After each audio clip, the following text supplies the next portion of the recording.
Hello and welcome. I'm Leigh-Ann Gerrans and you're watching W News Extra, broadcasting live from the Al Arabiya studios. These are our top stories. President Trump and the First Lady are given a ceremonial welcome to Windsor Castle by the British royal family as a state visit gets underway. Israel opens a temporary route for residents to flee Gaza City as it continues its ground offensive, and aid groups call for stronger efforts to stop it. And the prime suspect in the disappearance of Madeleine McCann is released from prison in Germany.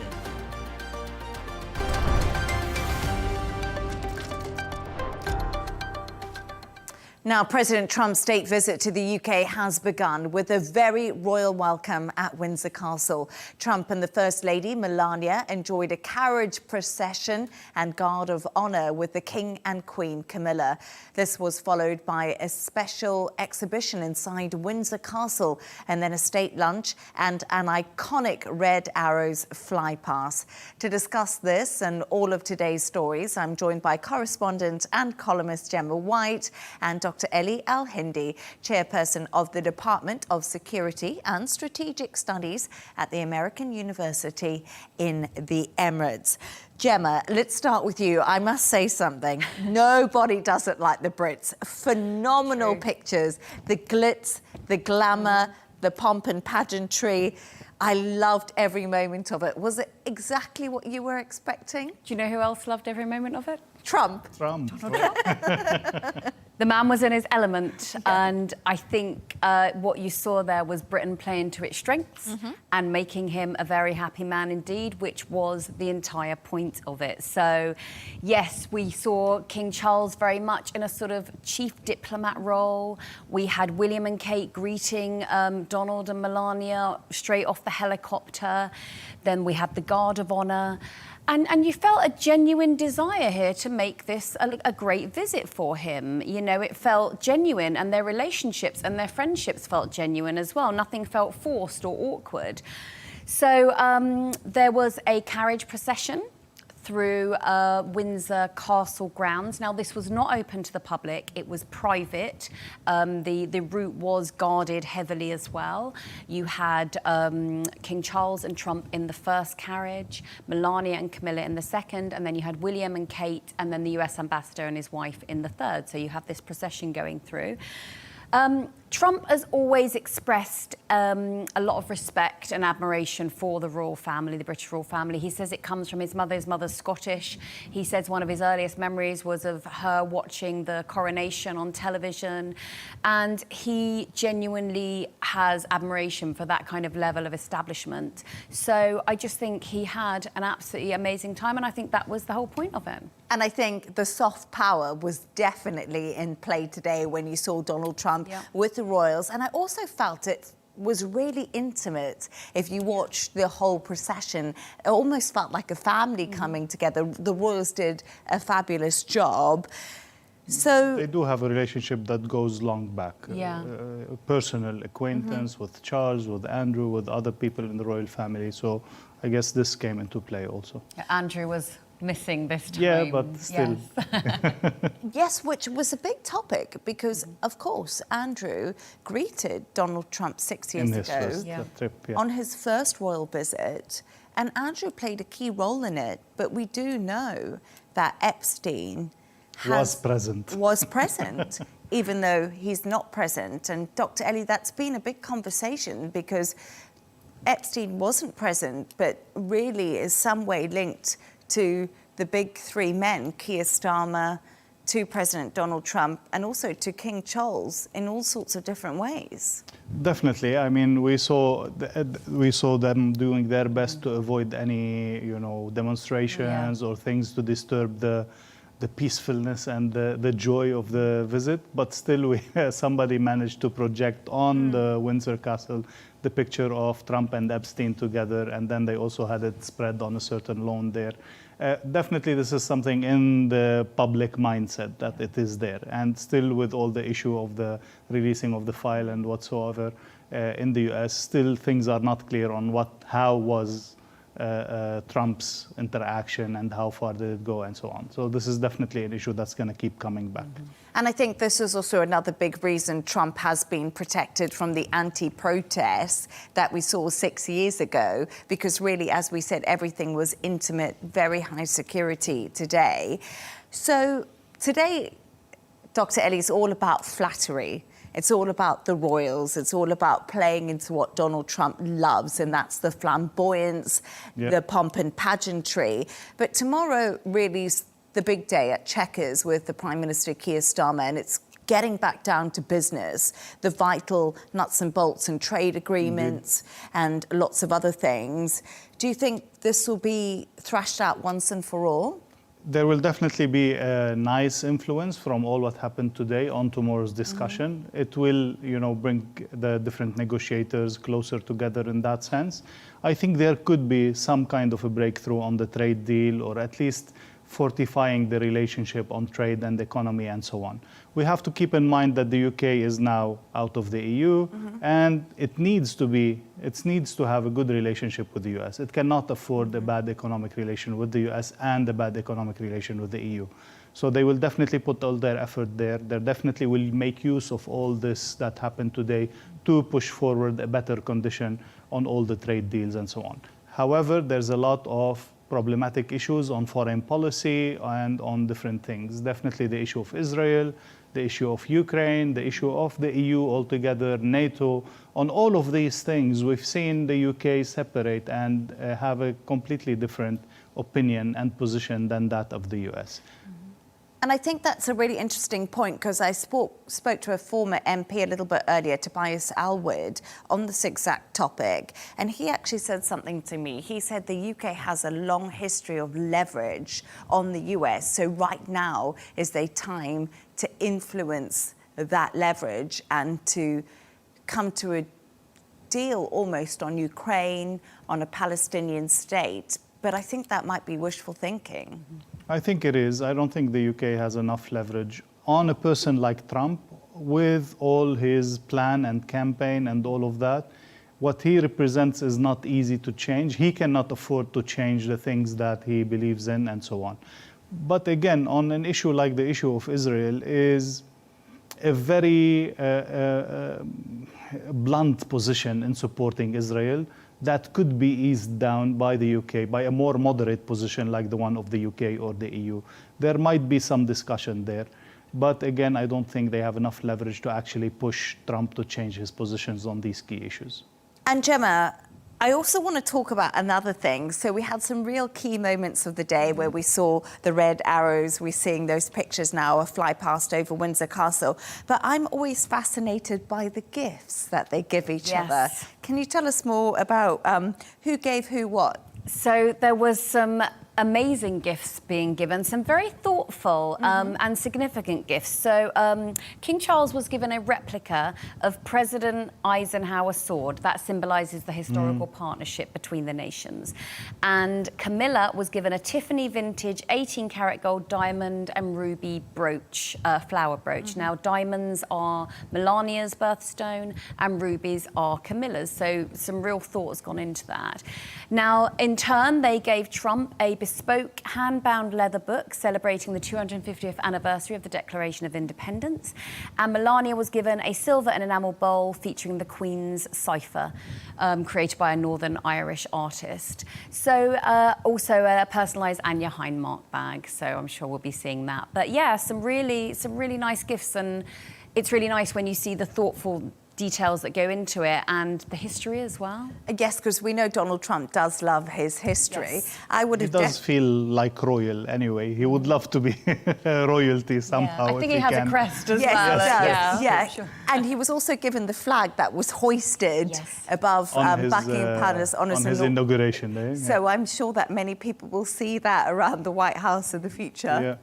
And you were saying that this is only the fourth state visit to, I didn't know that, fourth state visit of the... So they do not do this for everyone. You would think that, you know, the visit of a head of state would, but this is only the fourth time there has been this, this state visit by a US president. Yeah. And of 2 of those have gone to Trump. To Trump. Amazing. Half of the state visits. Barack Obama did not get the state visit treatment. Before him, George W. Bush did not get the treatment either. So, yeah, it's exceptionally rare, and now he's had to. Yeah, just to clarify, state visit is a higher level of diplomatic exchange. There could be also a business visit, a president's visit, and so on, but not with all the ceremonies and all of that. So it was intentional, I think, in all the perspective that it does feel intentional. Yeah. It feels targeted, and I can't hate it. I think at the moment it's they're playing to their strengths. Britain's playing to its strengths, and let's see how it works. And a beautiful day. Yes. Absolutely showing Britain at its best. But thank you so much for your thoughts on that. Stay right there as we move on to another story now. And thousands of families are scrambling to escape Gaza City as Israel pushes ahead with a major ground assault. Israel says it's aiming to free its hostages and defeat up to 3,000 Hamas fighters, and says it will open a temporary new route for people to flee. But its offensive is facing global condemnation. Dr. Elie, we look at the pictures on our screens and we sort of see the chaos unfolding in Gaza City, and that's how it feels. Do you think Israel's occupation of Gaza City will eradicate Hamas in the region and finally bring some sort of closure to what's been happening? Well, again, practically speaking, if they occupy all the land and actually control above and underground fully, they might make sure that Hamas is no longer there as a leadership, as an authority. But what about Hamas's ideology? What about Hamas supporters? What about Hamas outside the Palestinian border or the border of Gaza in that sense?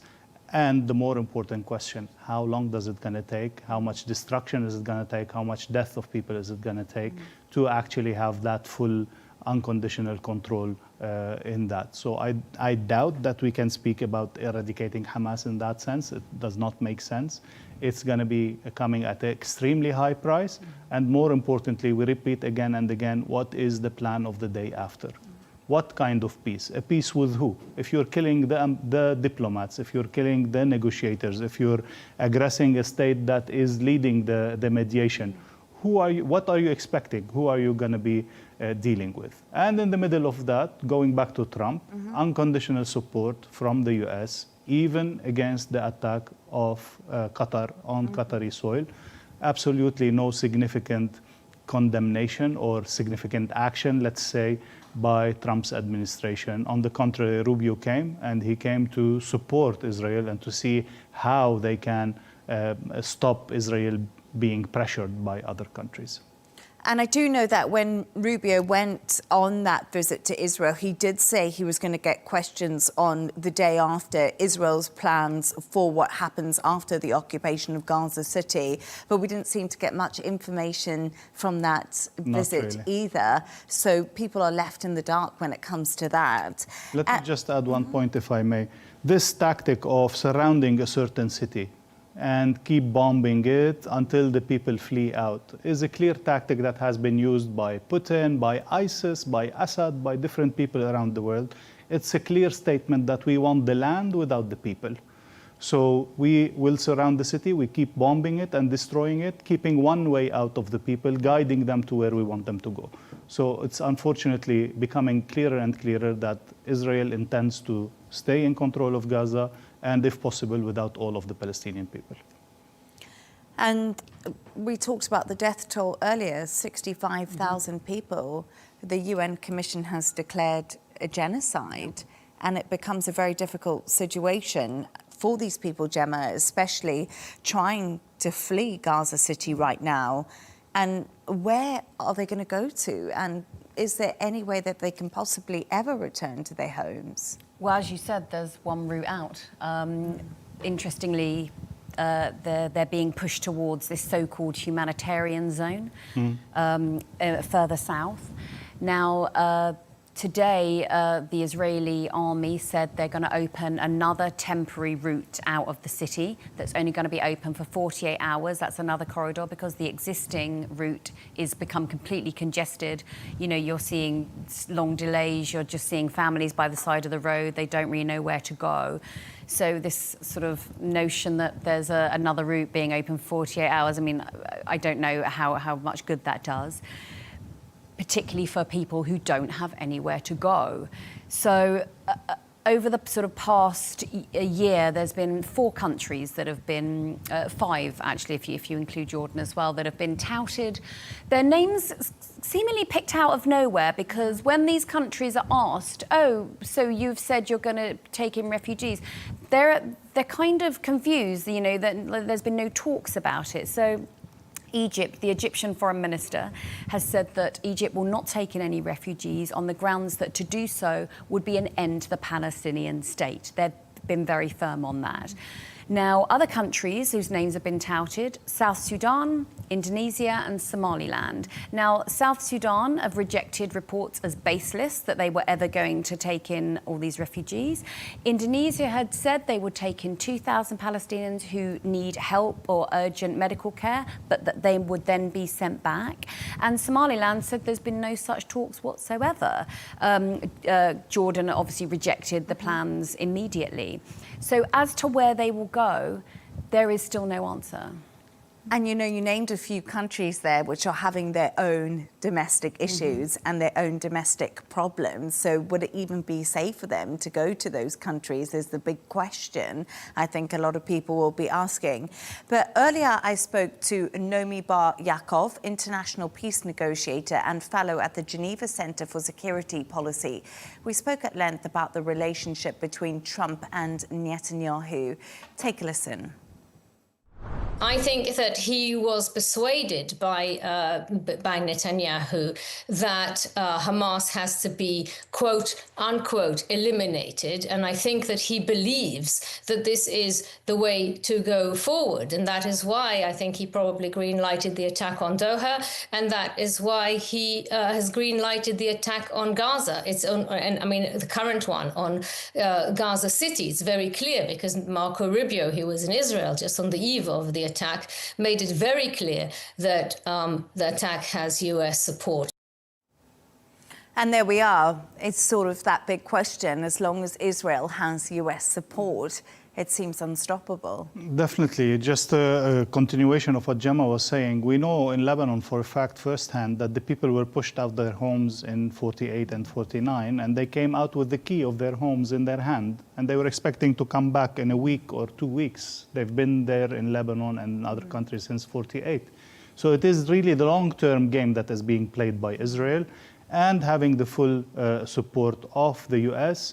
However, again, all logic says that it should become a very embarrassing issue for the Trump administration, and it seems that Trump administration really does not care.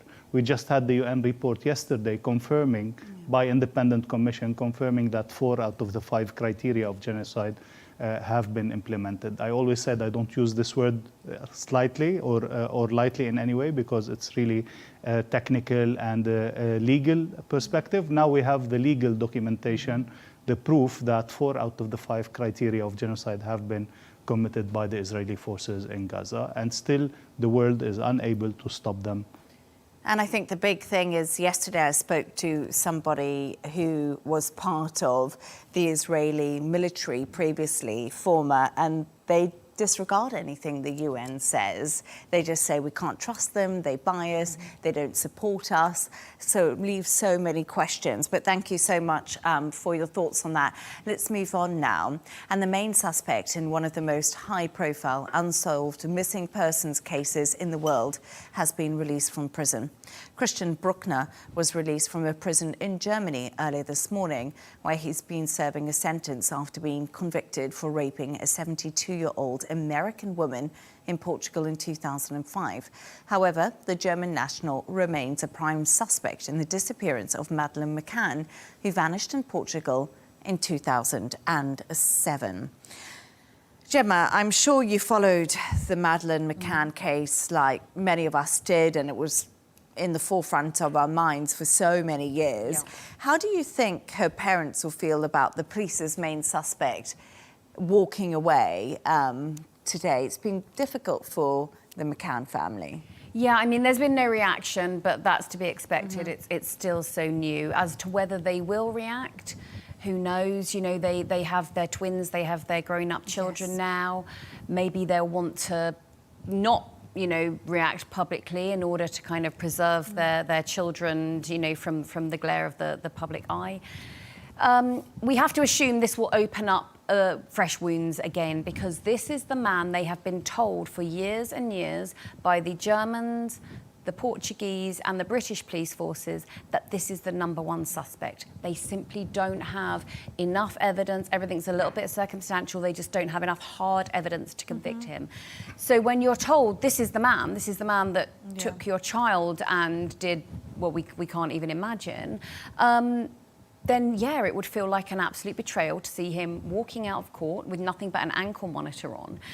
And interestingly, Hans Christian Walters, who was a lead investigator in the case, has said that he still believes that Bruckner is fundamentally dangerous and that in prison he hasn't undergone any kind of therapy, shown any, you know, compassion for what he was in there for the first place, you know, for the rape. And he said we must assume that he will reoffend. Now, this is a man who has several previous convictions, including for sexually abusing children in 1994 and 2016. This should chill the hearts of anyone, especially where he's been released with nothing but an ankle monitor on. And it's so difficult, isn't it? Because he's denied the allegations against him, and in many respects he's done the time for his crime, Dr. Elie. But what can we expect now from him, now that he's a free man? Do you think that he could possibly sue the police? I was speaking to Nick Pisa, a senior reporter from the Daily Mail, who's covered the story extensively. And it's really interesting because they're saying that he's had to hand in his passport, but he actually wanted to go to Thailand and have plastic surgery to try and change his image because he's now so recognizable. Yeah, well, definitely this, it's been 20 years of continuous investigation, of continuous media coverage and so on. And if the person is really not guilty, or if he is shameless, and it seems that he is, with no remorse of any of the crimes he's done before, I think he would seek to escape that kind of prejudice that the police has put on him for 20 years to say that this is the man, this is the man, this is the man, without any actual ability to prove the case. So yes, I might see him actually suing the police for compensation, or at least to stop them from reopening the file or reopening investigation in any way. And you have to understand also the other coin, the other side of the coin. It's been 20 years, and without the support, financial and moral and media and everything of the family, which happens to be, you know, a wealthy family, British family who's well connected, they have kept this going for long. What about the parents who cannot keep the story of their children going, or vice versa? What if this person is really not guilty, but we kept pushing him for 20 years? So there's also that aspect to the story. The person doesn't seem to be a great person altogether due to all the things he has done before, but still we have to take all of these into perspective. And I think that was lots of questions that were asked in the UK, exactly what Dr. Ellie's saying there. Why was there so much focus on the disappearance of Madeleine McCann when children do disappear all the time, and the volume of money being spent on the case? And it's difficult to know because Kate and Gerry McCann lost their child. She disappeared from Praia da Luz in Portugal, which was a popular holiday destination. And it must be so traumatic to just lose a child like that, for someone to just go missing. I think because the way in which she disappeared, the parents were not there. They were round the corner with their friends in a restaurant. They had assumed that just being a few yards away would be absolutely fine. It sort of become clear that whoever took Madeleine was possibly watching, because you don't just know if a door's unlocked and the parents aren't there. It fed into so many different parental fears. years, that I believe that's why it's gone on and on and on for such a long time when other cases haven't received as much media attention. It's the fear factor in this. And as a parent, you would do anything. Yeah. And if you have the ability, then you will spend the money, put the effort, all of that. Yeah. It's normal. And it's one of those cases like we were just talking about, it just hasn't been solved and there haven't been that many answers. And I feel like the police really felt that Christian Bruckner was probably the right man, but it's just circumstantial and there's nothing to really pin it on. And he didn't need to go and talk to the Metropolitan Police once he did his time in Germany. And you would say that with the years passing, there would be less and less chances of actually finding evidence that connects him. But also, on the other hand, we have new technology and better ways of seeing things. So they would have been able, I guess, in the past few years when they re-energized the investigation, but still to no avail. I know, and it's a sad moment, really, I'm sure, for the parents who've probably really tried to follow through and, as we said, look for their child. Stay right there now as we move on to another story. And Tyler Robinson, the suspect accused of fatally shooting right-wing influencer Charlie Kirk, allegedly confessed his crime to his roommate. A note left under a keyboard and a text message conversation have been shared by Utah prosecutors. Yesterday, authorities announced 7 charges against Robinson, including aggravated murder, which carries a capital offence. Well, Dr. Elie, we discovered the charges last night, and now more details are coming out about the exchange between Robinson and his flatmate. What do you make of what we're learning? First, about the charges, they do fit, the perspective that the crime actually is in, which is the big conflict in the U.S., the big tension in the U.S. between the different groups and the conservatives against the leftist or liberals in that sense. And definitely the prosecutor and the governor and the context of Utah will see an attempt to get the maximum possible sentence against that guy and even possibly the death sentence. And it seems they have the support of the U.S. president and the Department of Justice to go all that way. We have to see, of course, in court how that happens. But then again, we were speaking before the show of how much the whole media coverage is going to make the jury completely free to really judge on facts and so on. Now, about the facts, again, it's feeding into the same direction.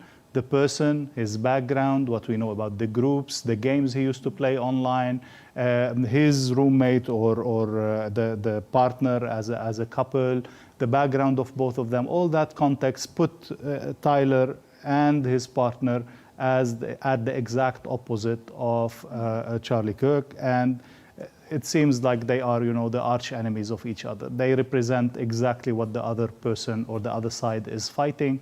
And in such a tension that is continuing and will definitely be even more exacerbated by this death, crazy people who are not really grounded on both sides could do some things like that very easily, to be pushed over the edge to do something that is that crazy in a sense. And we don't know Robinson's plea yet, so we don't know if he's going to plead guilty or not guilty, but we can really see the evidence stacking up against him. Would pleading guilty and the fact that he handed himself in actually help him avoid having the death sentence? Yeah, as you said, he didn't enter a plea at Tuesday's hearing, and he'll remain in custody for that time. And he appeared wearing a self-harm prevention vest, also known as an anti-suicide smock. So clearly he's under intense scrutiny where he's being held in custody as well. Now, he's facing the death penalty or 25 years to life without parole if he's found guilty. I think what's very interesting is that this is in Utah. Utah is it's a famously conservative state. 60% are Mormons, who are traditionally conservative as well. I've been asking myself what jury selection will look like with regards to this. Bear in mind, they haven't really progressed in the Luigi Mangione case, which occurred in December. I'm not saying they're exactly the same, but, you know, there is a similarity there. So I do think this is going to go on and on and on. This story isn't going anywhere. I do think if he was to plead guilty, it would be only if the death penalty was taken off the table. I mean, that's traditionally what the lawyers would suggest. But yeah, I think this is going to be, we're waiting for him to talk now, aren't we? We're waiting to get his side of the story, we're waiting to see what he has to say, and I think that's going to be fascinating. And it's quite interesting because they have revealed some text messages that he did write to his roommate, and Robinson is said to have written in another text, "I had enough of his hatred. Some hate cannot be negotiated out," speaking about Charlie Kirk. So once again, we're seeing these messages that he was really anti what Charlie Kirk had to say, but also other text messages have appeared, and he supposedly was planning the shooting for a bit over a week. So he had actually been planning this before it happened, and that would be also, as we know, aggravated murder. So it wasn't something that just came out of nowhere, if you look into the story more and more. A week still feels a bit spur of the moment, though, to me. Like, that's not a long time at all. I think if someone was planning something for, like, 6 months, yeah, that for me is like, wow. But a week, and especially, I'm not saying he's a child, but given his age of 22, still young.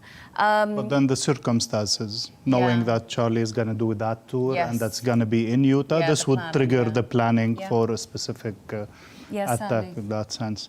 But again, we have so many questions about it. There's so many theories, conspiracy theories, so many, again, accusations of spreading hate on both sides and so on.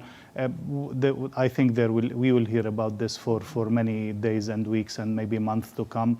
As things unfold. And definitely it is, again, a mini picture of the whole tension that the US is going through, and each side seeing that the other is really destruction for the country.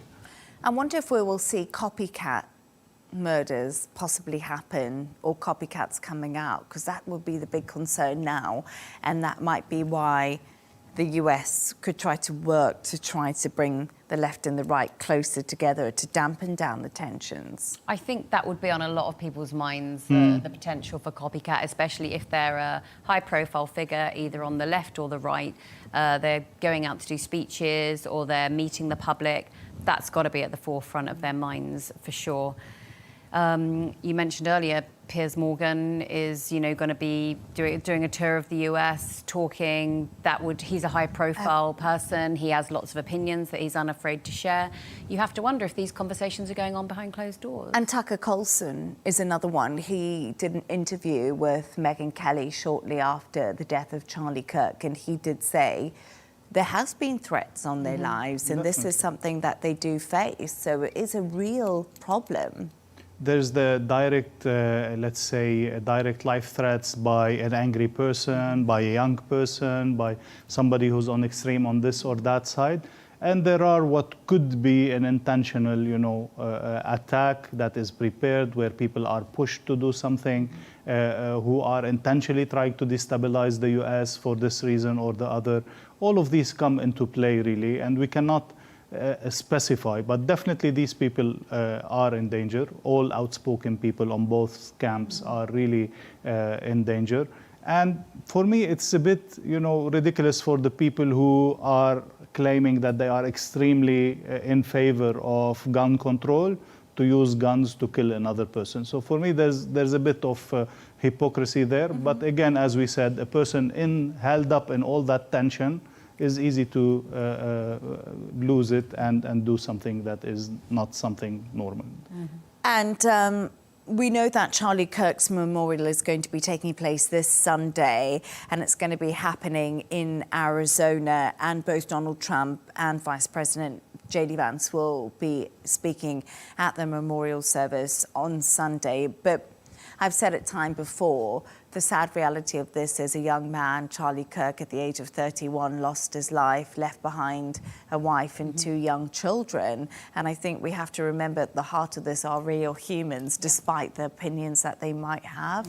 No matter what is an opinion of a person, no matter how much you disagree, You cannot possibly allow yourself to take another person's life. This is, for me, the baseline of humanity, the essence of humanity, let alone the US that claims to be, the beacon of human rights or the dignity of humanity in that sense.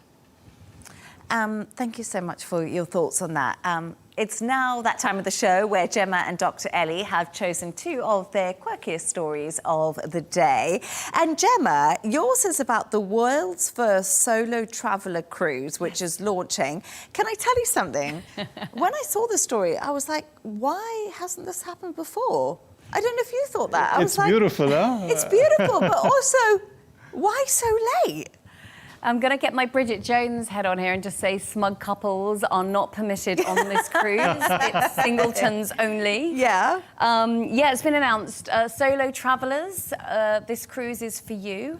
So no more paying that single person supplement, the single person tax that you always have to pay if you're renting a hotel room or something like that. I feel like that is so annoying. I think it is discrimination. It's really annoying. Yes, certainly. Yeah. But now they get to discriminate against married and couples. So, it's all balancing out. But this... It's not discrimination. You're taking your own space, right? Not discrimination, yeah. The tables have turned. So the MS George Elia is set to launch in 2027, and it's for solo travellers only. And it comes as demand for solo travel is increasing. And it's really interesting because most of my life I've travelled on my own. Yeah. I've solo travelled and I love it. But then you're not married. That's... I'm not married, Yes. no, but it doesn't mean that I'm Still... like completely... Yeah, exactly. I mean, even for married people, it could be interesting to take a solo travel somewhere because every couple, every individual in the couple needs that time alone. And this is quite attractive. I love it, Gemma. I think as well, it's such a huge trend right now. Younger generations are perfectly happy to go off and travel by themselves.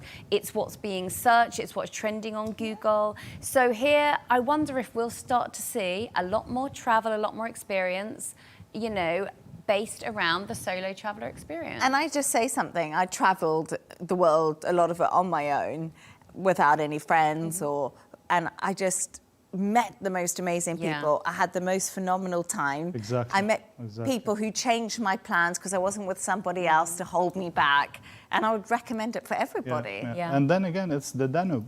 Huh? It's Vienna, Budapest, Salzburg. Come on, it's amazing. It's going to be fantastic. Well, Dr. Elie... We should. I think those three people here are going to be on that cruise. Yes, indeed, but we'll act like we don't know each other because it's a solo event. And Dr. Elie, your story. 1,000 LGBTQ Catholics have actually taken part in a special pilgrimage to Rome. And what's the reaction been? That's a beautiful setup and a beautiful story that so many people have been speaking about for so long. It's been an issue in the church discussion about faith. Does the church accept LGBT? Does it at least welcome them? And so on.